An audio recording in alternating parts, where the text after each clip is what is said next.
Thank you. That is golden. Oh. You should put that in. You should put that in one of your little sketches, as the people in the crowd like to say when they get too drunk. Um, and since we've already got you talking, Cole, were you finished? You know what? Yeah, I ended with the pooping my pants. I think I'm done after that. I was gonna say, go out on Yeah, a brown note. Yeah. there's really nowhere to go after that. I mean, except to clean yourself up, I guess. Um, Literally so gone everywhere. So yeah, if Nicole suddenly disappears from the screen, well, so Damien, yes, sir. uh, I liked what you had written down. I want to hear this. Yeah, I offer you a choice. We can do Well, white kids listening to jazz in the 20s or the broken windows doctrine. I liked the white kids in jazz because I'm familiar with this argument because I heard this argument all through the 80s and early 90s. White kids with rap, Mm-hmm. 60 years apart, and not a damn thing changed. But please give Yeah. us your take on this because I want to hear it. All And right. make fun of Well, it. set the Wayback Machine to 1915. Henry Ford says his first anti-Semitic shit. And then he goes and buys the Dearborn Independent in 1921 and starts publishing the Protocols of the Elders of Zion in 91 weeks. He takes a short break, but then comes back to it. He does a whole bunch of anti-Semitic stuff around that as well. And essentially, and for those who don't know, the Protocols of the Elders of Zion were supposed to be a parody of Napoleon III. And then somebody was like, you know what? Let's gussy this up so that we can actually accuse Jews of stuff and then have pogroms in Russia. And they did, and it stuck. And then, again, confirmation bias. Henry Ford was like, I like the cut of your jib there. So he saw jazz music, because jazz music comes largely out of the cities, because jazz music is often very much involved with Jewish American and Jewish European musicians, as well as black musicians as well. Not as well. Like these things are happening at the same time in the same place. He saw it, jazz music, as a Jewish conspiracy designed to get black kids and white kids to dance together, and then that would then weaken our race because the Jews are looking to weaken the white race so that they can charge better interest rates.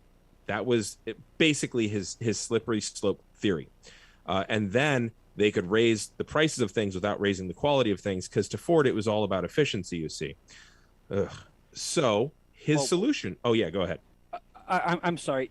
Did you say that Ford was concerned about raising prices without raising quality? Yes. Ford, Yes. as in Ford automobiles, the Mhm. worst made cars on the market. Now, Okay, at that time, I just needed they clarification weren't. on that. Yeah. Go ahead. That's Yeah. fine. I Yeah. just want to double check on that one. At that time, they weren't, and in fact, he Right. sold lots and lots of them. Ford and GM both sold tons and tons to the Germans. His, by the way, his newspaper made its way into various languages, up to and including German. And there was a young watercolorist who was in jail in 1923 who was like, "This guy gets it," and then started writing his own story, his own memoir of his struggle. And kept like a life-sized velvet painting of Ford. I don't know if it was velvet. I want it to be velvet.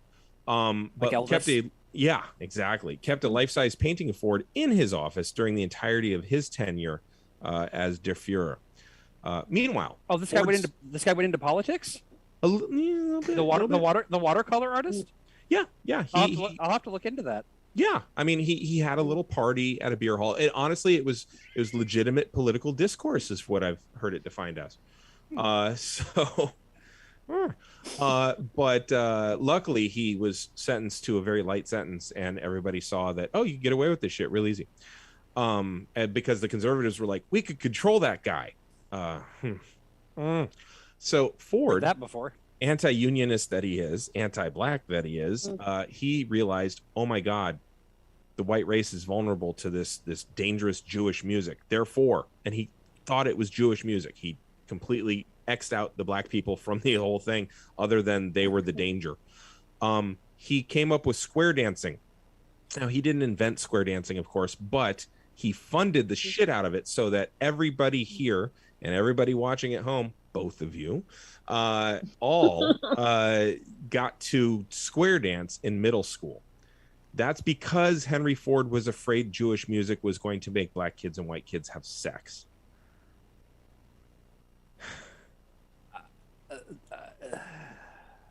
Thank God he stopped that slippery slope. I'm not often speechless, but that's I know, and it's funny because I've heard you talk about this before, and every time I hear it, it's like it comes back in waves. I'm just like, oh yeah, that. Oh yeah, that. What the fuck was wrong with these people? Yes. Oh God, I hated square dancing. But at least I got to touch girls sometimes. And I think that's everything else was a small price to pay so that you could. Not really. No, I would gladly trade that for anything. Well, never have so many suffered so much, so few could suffer so much more. So that's a very good way to look at it. Oh my God, I've even got a smart ass remark, and the only thing I do want to point out is that I'm glad that you clarified on your notes when you sent it to me that you said 1920s jazz, yes. Because if you hadn't, I was going to be like, by the way, we are in the 20s. Yeah. But you mentioned the 90s though, and fun thing, Boyz II Men was really dangerous to white parents in suburbia because they were an incredible crossover appeal in the early 90s. They were hitting on every chart. And the solution to that, the great white hope for that, was essentially Ace of Base. And by the way, one of the main guys in Ace of Base started his career in a synth neo-Nazi band. Now, in fairness, he stepped away from it, but it absolutely influenced him because he caught it when he was like 13. But yeah, history does have that little way of it's I'll tell you folks, history is not a story, it is a farmer's almanac. You can find out when the sun is going to rise again. You can find out when all kinds of shit is going to rise again because it's going to keep rhyming. Yeah, I think I think we actually we partially covered the rap thing when we did the Satanic Panic show. Because I remember, I got my D&D stuff taken away from me. My mom confiscated all my Ozzy and Judas Priest albums, and then a few years later, I got all of my NWA, Eazy-E, Public Enemy confiscated from me. And it's like, well, why don't you want me listening to this? Oh, that's why. Okay, and stories of police brutality and racism, and not having any of that. Yeah. Anyway, Drew. Yeah. Your slippery slope argument seems interesting. Let's talk about this. I wish I had as much research into it as Damien. I'm just so mine's not even interesting. It's just the idea everybody who's anti-mask says it's just the first step towards total control, total fascism. It's like, do you wear a seatbelt? Like, there's so many parts. That's how they get you. They get you with the masks. Like, it's like, well, that's the thing. It's like, it's such a stupid argument. It's the masks. Fun thing. When I first typed it out, I had actually written down masks equals fascism because I left the S out, and I'm like, that's beautiful. Let's just start calling it that. It's fascism. Yes. It's not fascism. No. But it's definitely fascism. We don't want to see you ugly motherfuckers anymore. You need to use that in one of your little skits there. You really do. Yes, I do. Thank you. That is a brilliant turn of phrase. I'm jealous that I didn't come up with it. I came up with that accidentally, but I don't care. That was wonderful. That was right up there with somebody. I think it was Nicole said earlier, having a Dunning-Kruger episode. I'm just like, oh my God. Let's treat it like a syndrome. Let's actually rehab these people. Let's get them aid. Like, you can't. I've tried for years. As soon as I get done with this, I'm going to go back on Facebook and continue arguing with one of them. There you go. It's just it's just a nightmare. I've actually been a victim of fascism everywhere I go. People see me and they just assume I'm happy. I just have an overbite. That's all. Just like I was sitting at a hotel, not even dressed up, not wearing anything, and literally some lady was like, "Excuse me, do you work here?" And I was like, "I'm playing on my phone. I'm sitting far away from any desk. Why do you think that? I'm like, because my smile. Face doesn't. What a facist. Wow. First they came for the frowners, but I was not a frowner, so I did not stand up. Exactly. Then they came for the smirkers, but I was not a smirker, so I did not stand up. Yeah. No, it's that, and that's the thing about it. They're always like, oh yeah, like they're gonna do everything. I'm like, no, we will stop them if it's ever something that doesn't make sense.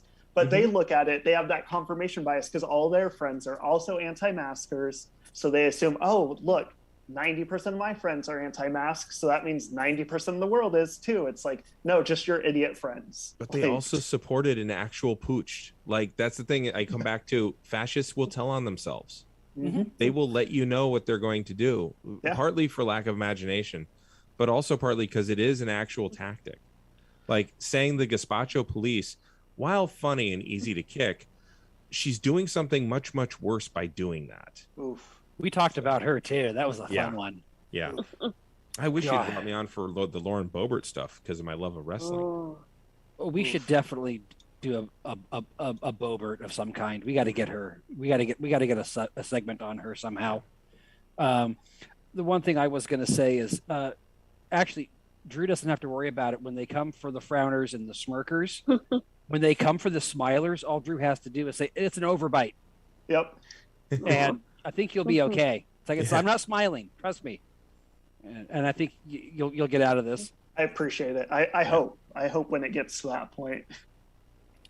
Did I even have something picked out for this? Oh yes, I did. A fun one. Yes. I'll briefly touch on my topic here real quick, because this could be a nice cathartic moment for me to admit some things I'm not proud of. As a formerly religious person, I have not always had the open-minded views that I currently hold towards LGBT people. Hurts to admit that, especially having a daughter who is a lesbian, who's been out for a few years now. And actually, it really changed for me when I started doing comedy, when I started meeting, and this is going to sound such a white Midwestern thing to say, when I actually started meeting gay people. And it was like, oh, wait a minute. I've been told for years that this isn't true. Kind of the way when I was a kid, my parents used to tell me that, forgive me for saying this out loud, my parents used to tell me that white people were smarter than black people because of whatever, smaller heads or whatever. And I believed it until we moved to Arizona when I was 9 and I met black people, Mexican people, Asian people. And I went, nothing you guys have told me was true. And then I fell for it again. And then I met people, and I'm like, no, this isn't true at all. What the fuck is wrong with you people? Why do you keep telling me these things? So I got into a lot of arguments with a lot of people when gay marriage was on the ballot in California, because people would say stupid shit like, well, what happens next? If you're going to let gay people get married, what's next? You're going to let them marry kids? You're going to let them marry animals? And I'm like, pedophilia and bestiality are already illegal. Like, they're literally their own crimes. No crime is being committed when 2 men or 2 women or 2 non-binary or when 2 humans over the age of 18 or whatever the age is in your state decide to get married. That's their business. And when I finally realized that, it was like, what are you people arguing against? Like, if you want to argue against those 2 things, then you'll have to wait until those actually become issues. If someone tries to pass a law that you can marry animals or marry children, then by all means, raise your voice. But if your whole argument is, I don't want my daughter in the restroom with another person I don't like, get out. That's a ridiculous argument, and it pisses me off, and I wanted to make sure I mentioned it. So thank you for allowing me to bare my soul. And may I give you a couple little bits to chew on there? One, did you say sure or shh? Sure. Oh no, okay. I will. No, I will never shush you. I will just. Okay. I will just tell you to shut the fuck up and mute. That works. Number one, in Washington State, they actually did have to put laws on the books about having sex with farm animals, outlawing it in the early 2000s, late 1990s. Number two, up until I believe 2002, certain types of sex acts were illegal in Texas as well as Alabama.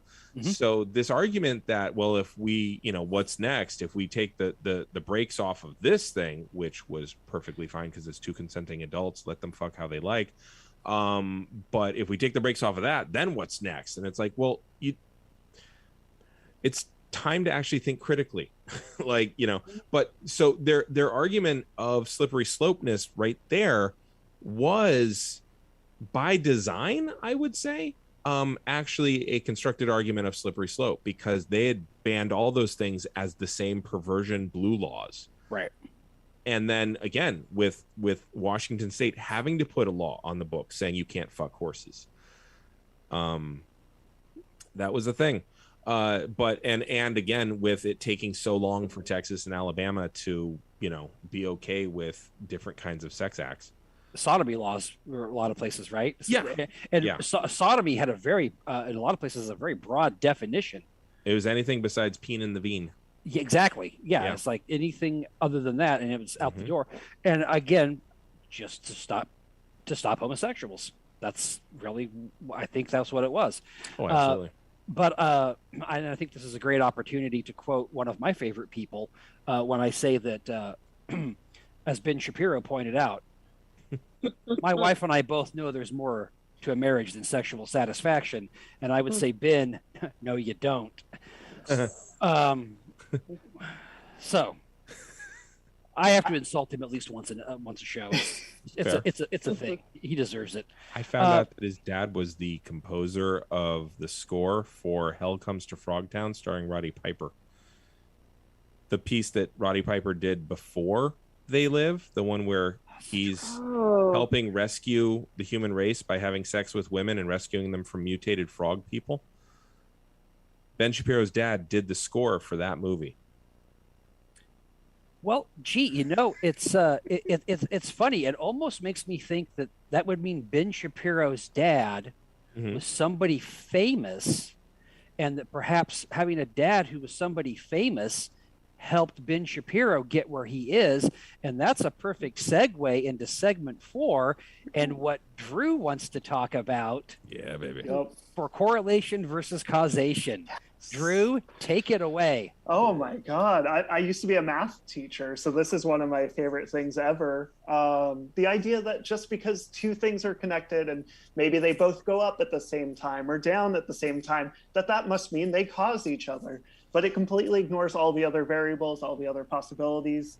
My favorite one, and I'm so mad I can't figure out how to make it my background because I don't have a green screen, but they found that the number of people who die by falling into a pool and drowning basically moves at the same rate up and down as the number of movies that Nicolas Cage is in each year. And it was just wild because it's like literally when you see it, it's like they're just like moving at the same rate. And it's like, oh my God, that must mean Nick Cage is drowning people. That all of his movies make people kill themselves by drowning in a pool. It's got to be. Pretty much everything after Snake Eyes. I mean, yeah. Even Snake Eyes itself, I would say.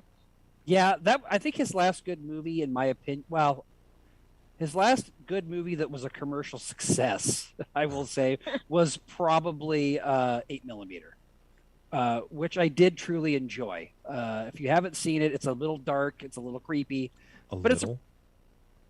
I have a pretty low bar.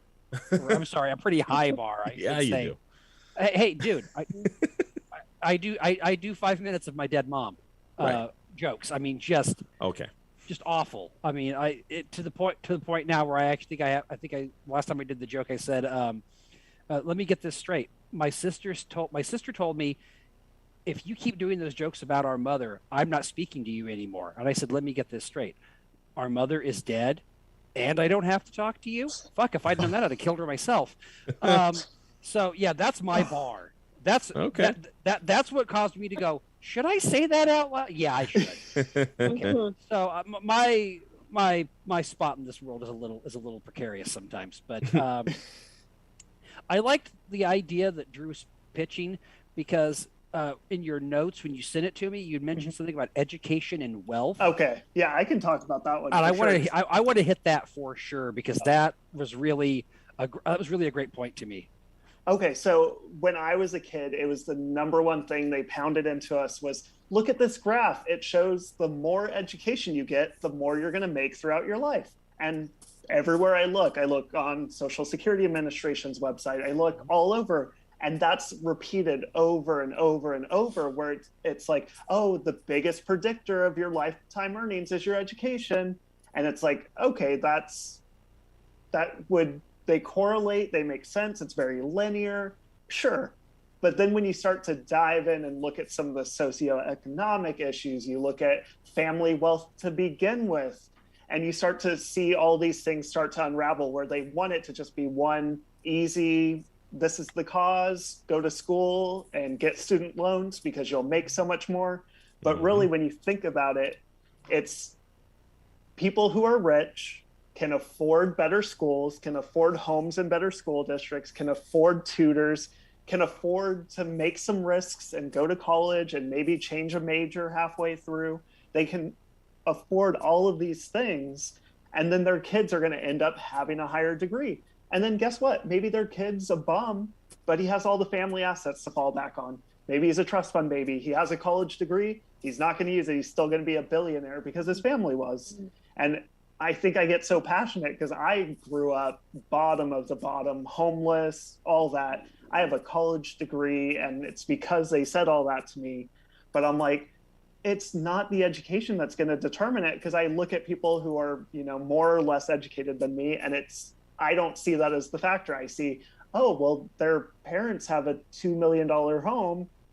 They're making knit sweaters for a living. And they're still richer than me because their family gives them money. And it's just like that. It's money. Money equals money, compounding interest. That's the number one predictor, I think. Mm-hmm. Well, it kind of goes back to the point that Damien made when he was making fun of the dude working in Lotus Notes at his uncle's business. Yep. He's got that job because of his uncle. He's got the connections. Yes. How many of these guys? I don't have the statistics in front of me. I'm just pulling this out of my ass. I don't really care. It's that point of the show. How many hedge fund traders have their jobs because family connections? Like you knew somebody who knew somebody who got you the job. And I agree with Drew to a point, because I know what that's like. I mean, I worked at FedEx for 14 years before I finally said I can't do this anymore. Went back to school, got my degree. I make about 3 times what I was making 10 years ago. But I'm not making $500,000 a year living in a 2-story walk-up that my grandparents paid for, right? Et cetera, et cetera, et cetera. My wife works in San Francisco during the week, so I get to hear the stories of the family she works for, along with this, the other nannies. They all get together and talk when they're at the park and talk about these families. And it's money on top of, for the most part, it's money on top of money on top of money. Yep. And that's how that gets established. So as soon as I saw that on your list, I went, well, we're not skipping that. Yeah, no, not skipping. As a former teacher, I know that was part of it. I was like, oh, I can give these kids education and they'll advance in their lives. And then being in front of it, I'm like, it's not going to matter. This kid is the smartest kid I know. His family's basically homeless. He's on food stamps. He's not going to be able to afford college. I'm like, so yeah, it just sort of, it sullies it for me. But yeah, wealth makes wealth. The biggest predictor is your starting socioeconomic status, and good luck. Yeah. Hey, you too could be a billionaire real estate developer with just a small $1 million loan from your father. Yep. Anyway, Nicole, you said you wanted to change your topic for this. Yes, and I'm going to keep it brief. That. Good. Okay, so yes, thank you, Damien. I saw it. I apologize for not acknowledging, but I just want to make sure you do not want to talk about the correlation between ice cream sales and murder. Is that true? Yes, I think we can all figure out the answer is it's hot outside, and that's why those both happen. Okay, fine. Okay, so the ones I picked, are there's two little ones. There's the argument that vaccines cause autism. Obviously, several other variables in there. Partially because around the time they can diagnose autism is when kids start getting I'm like, which swear word should I use? A shit ton of vaccines, and people just think, oh, this happened and this happened, they must be related. And that study has been refuted too, and that's a whole other story. And the other one is there is a site you can go to send any kind of effects you think you had from a vaccine called VAERS. The worst one I heard of is a guy said that he got the COVID vaccine and 2 days later he broke his ankle. Did they inject it into his ankle? He might have something there. Yeah. Otherwise, no. Is it brittle bone? Brittle bone disease? It gave him brittle bone disease, and that's why he broke his ankle. Yeah. Was it Samuel L. Jackson's character from Glass? I mean, like, what are we doing? Like, where are we going with this? Well, you're supposed to actually report all this shit though, because they do aggregate all the data. It's just that people will cherry pick it and be like, see, and it's like, no, they haven't actually processed this data yet. Like, what are you doing? So, oh God, okay. I would much rather have talked about ice cream and murder, but that just hurts that people. I know too many anti-vaxxers in my life, and I've had this argument with them multiple. And I get it. You know, there are reactions. Things happen. Bad things happen. There's outlier cases, but thanks, Jenny McCarthy. I'll just say that, because that's really where that came from. Because the study you're referring to that got dismissed. That guy he lost his medical license. Blah blah blah. But Jenny McCarthy, the Gwyneth Paltrow of the early 2000s, used her popularity, famous for taking off her clothes, let's be honest here, and some mom group online was like, hey, my son, and her son is autistic, by the way. Has autism. Apologies, thank you. No worries. Has autism, and came out and said that that's what caused it, and everyone just glommed onto it, and then it got it's kind of like when editorials or when retractions get printed in the newspaper, the headlines on the front page, the retractions on the back page. No one ever sees the retraction, everyone goes to the story.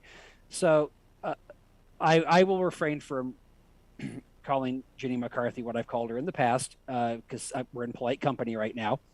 Are we? For what I'm going to call her, I don't think any of the three of you would approve of it. Neither would my wife. She will literally text me if I say this word.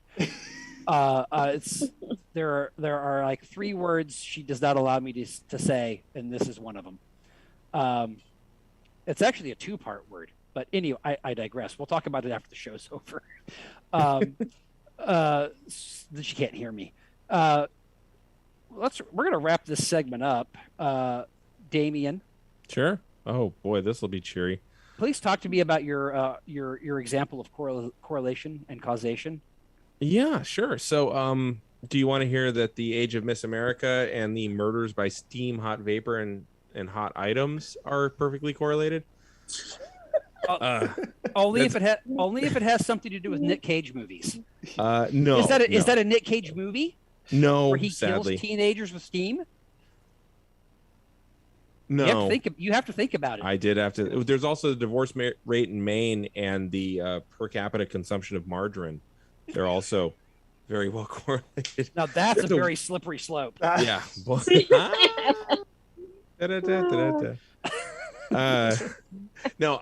there's this wonderful website called if you do a Google search, yes, Google it, just like Jenny McCarthy did, you Google spurious correlations and you get just a wonderful list of graphs. It's so much fun, so fun, just ridiculous shit. Awesome. But no, mine is bullying and mass shootings. So let's make this cheery. Jesus Christ. Look, if bullying, well, it's based on a misunderstanding, a mischaracterization, a rush to judgment after Columbine. So Drew, I know that you were like 2 when it happened, but the rest of us, Nicole's far more advanced in age. But But when Columbine happened, there was like everybody was like, how could this possibly happen? These kids were white.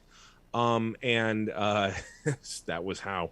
But it turns out there are a lot more factors that were involved than the fact that they listened to Marilyn Manson and Rammstein. And so a lot of people are like, oh, well, clearly it's because they were bullied. And actually, it's not true. The guy, Dave Cullen, who wrote the definitive monograph on Columbine called Columbine, he said, quote, everybody knows who commits these kinds of murders. They're outcasts, typically goth or some sort of kids that dress funny and live on the fringes. That's well known. It's also wrong. Like he just straight up said, and he did a huge study of it. And this is all based on this idea. And what is really helpful to understand is when bad things happen, people want to make sure that they are not to blame, societally or personally. So basically, the explanation that these two boys were bullied made a lot of comfortable sense to people. And they're like, okay, there you go. But and it puts it right back on the kids. And so then it's like, well, what did these kids do to get bullied? Like it starts going there, and then you get all kinds of wacky shit. But if you look at their social calendars, which were released to the public, these boys were not outcasts. They had tons of friend groups. They were bowling, hence the bowling for Columbine. They were bowling pretty regularly. None of their targets were revenge killings. They were all random, getting the body count up killings. That's horrible, but it's true. The FBI, shortly after Columbine, also said in a study of gun violence in schools, said, quote, this model is not a profile of the school shooter or a checklist of danger signs pointing to the next adolescent who will bring lethal violence to school. Those things do not exist. Now, that was right around 2000. So the correlation here is the idea that they get bullied. And the thing is, more than 3.2 million students report being bullied every year. And those are just the ones that are reporting it. Only 1 out of 48 school shootings involved somebody hunting a bully. And most shooters tended to select staff and female students. That's not to say that women can't bully. Absolutely not. But there is something going on here when over 65% of your shooters are white males. And I want to say all but 7 of your shooters were males. So plenty of kids, as it turns out, do have depression issues that get undertreated. But so do plenty of kids who don't do shootings. So what's interesting is that the Secret Service then released a study in 2018 claiming that the exact correlation was the exact causation. They said, well, you know, there's a lot of bullying and there's a lot of untreated depression and all this, but it doesn't really hold water.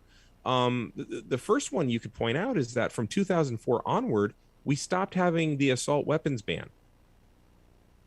And suddenly you see the shootings going up. Right. Second, and by the way, 2004, you start getting into, I mean, we're 3 years into, well, we've invaded 2 sovereign nations because we missed it so much. And you have a whole lot of stressors starting to show up economically and all kinds of other things. Second, though, is they stated that that the murderers were overwhelmingly white. This is true. But then they didn't focus on that. They're like, yeah, well, they're all white. And they also focused a lot on, you know, yes, while assault weapons were the primary weapon of choice, some kids used a bayonet once, and they devoted a whole paragraph on the fucking bayonet. So they also didn't focus on their middle-class upbringing of most of the shooters, or the type of weapon being used. So there was a graduate, a high school graduate in 2018. This was during the Parkland shootings. She said, disabled kids, overweight kids, queer kids, and kids of color are not shooting up schools. Those kids are the kids who are getting picked on the most. I'm going to break out for just a second. I recognize that this is anecdotal, but it's the problem I always have with saying that something's anecdotal is that it also can negate someone's lived experience and goes right into the realm of mansplaining and whitesplaining. But back to her. This is solely about entitlement. It is about brats throwing the ultimate tantrum who are never held accountable for their actions. So when a kid does claim bullying, it's really more a rarity, not the rule. And again, if you look at how many kids have claimed bullying in the past, it's unfortunate, but it's a large part of growing up, being penned in into systems that are designed to make better widgets, and then the people who make them. So this correlation of I actually think maybe this doesn't even count as correlation and causation. I think we should probably get back to the margarine, because this is a false correlation to begin with, and it damn sure ain't causation. So I would absolutely agree with that. I would be curious to know, though, with the cases that were tied to some type of bullying, this is just, I don't have any information on this, I'm guessing, but it would seem to me that if they were going to shoot, they would go after the bully. Right. And that would be the end of, for the most part, I don't want to get too much into it. I mean, I was bullied from, I don't know what, like early grade school, probably up until my freshman year of high school. And then my oppressors discovered sports and girls and kind of left me alone for a while. They hit the date rape scene, and then exactly. I couldn't help them with that. So they saw Heathers as an instructional piece, not a satire. I don't want to. Well, that's a whole episode. Yeah, so it just seems to me that if you're going to get back at somebody, you're going to get back at somebody. Why take it? Your focus isn't going to be. Revenge doesn't usually focus on a whole room full of people. It's like, I just want to get the person that got me. If you look at a lot of the school mass shootings, there was a significant chunk of them. I want to say close to a third, maybe a little under that, but a statistically significant number who were imitation shooter-uppers, where they were trying to outdo the last big one, or trying to at least match the last big one. So there was several of that, and we don't really hear that. We just hear, oh, they were bullied. And because it's so easy to put it on the kids of like, hey, what was it, is reach out or something like that. There was a whole movement after Parkland that tried to put it on the kids to like, these are people who are depressed and upset, so you should really be reaching out to be their friend. And it's like that's the worst thing. I mean, I don't know. I maybe I'm triggered by the fact that you don't gaslight victims of horrific violence and tell them it's in any way something they should have done something about. Right. But it seems like that's exactly what they were doing societally. Like, if you see something, say something. That's a little different than, like, you need to reach out to the kids, sit with a buddy, like make them your friend for the day. Sure, that's great. Which raises the question: if bullying is such a problem as they're saying, then how come schools never do anything about it? We had a rally once. We had a challenge day where people who were ill-trained came to get us to open up emotionally and then left us raw. We had 7 guest speakers come in on steroids and rip phone books in half with their bare hands. You had that too. Yeah. The guy who's like, I'm white, he's a Jew, and he's a black, and then we're all going to break these boards. And we're like, what the fuck is going on here? What does that have to do with anything? Yeah. It was great. What an awesome way to end the show. Right? I have a question, though. Nicole is the only non-white male in the group. Were you bullied? Yeah. Okay, because we all say that we were. Yeah. But you were too. And Yeah. I wonder which of us fits the profile. Looking at you, Drew. Nicole, no other way. I don't know how to point on a mirrored screen. Oh no! It's very simple. As the guy who looks like the composite sketch of every serial rapist on Law and Order SVU, yeah, and has been diagnosed as a paranoid schizophrenic. I didn't come here to be attacked. I'm just. No, but I did, because that's my role. It's fine. I'm used to it now. Maybe when I turn 50, I'll stop, or So tonight was a lot of fun. Just real quick, if you saw the notes, my correlation versus causation topic was poor time management and being a poor show host. Because once again, it took me forever to get everything put together and get out to everybody. But at least I had you guys booked early this time, so I'm making progress. I just have a lot going on, and I need to get better. And thankfully I have Nicole as my friend and partner on the show. So that's where my accountability is. Like, I really don't want to let Nicole down. I should probably put the show notes together. Oh, thank you. Fuck the guests. I don't want Nicole to be guest me. I can get other guests. I can't get anybody else to co-host. But we're going to wrap this up now with the best part. Since we're all comedians, Nicole, social media, and where can we see you performing live? Nicole just in pretty much everything. Every first Tuesday of the month, it's Dr. Dunning and Mr. Kruger. Every second Saturday at Stab, Jesse Rivera and I co-host Dear Abby WTF. And every third Friday of the month, Willie Travis and I co-host Willie Listen at Stab. Yet again, I'm doing a show in Paso Robles, I think May 4th, and that's it. I'm just painting watercolor like Hitler. Oh. The show's on May the 4th. Please tell me it's not a Star Wars themed show. Oh, that's a good point. Well, if it is, it's Reform. It's not Orthodox, because Orthodox would be May the 25th. So.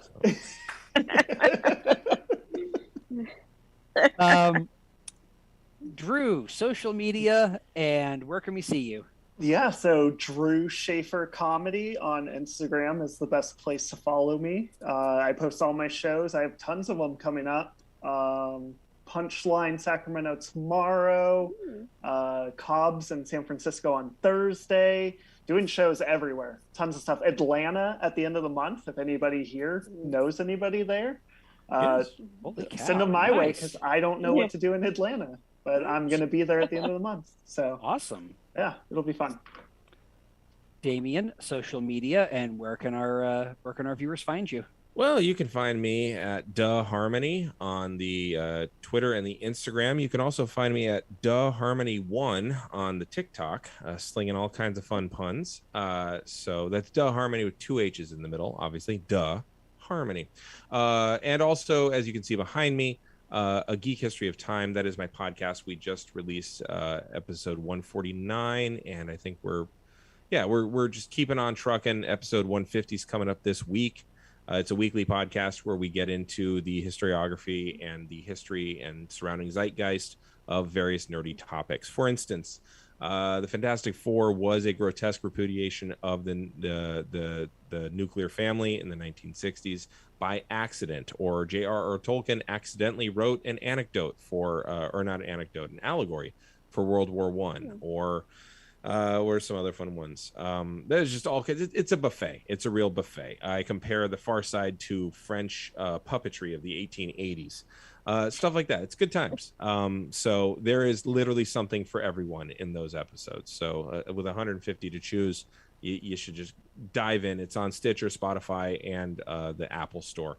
I recommend the Apple Store and Stitcher because fuck Spotify. But Absolutely. those are the ones that you can find me at, and hit up that TikTok. Get my numbers up so that other pun people on TikTok can start to try to step up to my plate. Well, that would be awesome. Mm-hmm. I'll have to check out your podcast. I still haven't listened to it. Pick your favorite topic. We got stuff. We got something for everybody. We really do. I need something to listen to at night while I'm relaxing. So, okay. Well, I want to thank our guests, Drew Schaefer and Damien Harmony, for coming out tonight and being on our show. I want to thank my co-host, Nicole Eichenberg, for staying up a little past your regular bedtime to put an extra 20 minutes in. And I'd like to thank Jesse for giving us permission to go over, which he will probably revoke as soon as we go off the air. And my name is Chad Bogard. This has been the Dr. Dunning and Mr. Kruger show. Thank you so much for tuning in tonight to hear us talk about the tools of Dunning-Kruger. The tools know who they are. They just won't admit it. And thank you and good night. Thank you, everybody. That's been the Dr. Dunning, Mr. Kruger show. That is it for us for the evening. Check us out tomorrow, back inside the box, Jackbox and Jackbox adjacent games, starting at 4 p.m. And then the rest of the calendar, check it out at stabcomedytheater.com. That's where you'll find out everything that's going on. We're ramping up our weekends and weekdays again. Check it all out. Something for everybody. Let's see if, you know what, just go have dinner, go to bed. Let's get a good night. We won't send you anywhere else. Just Have a good night. We'll see you back here 4 p.m. tomorrow, Inside the Box.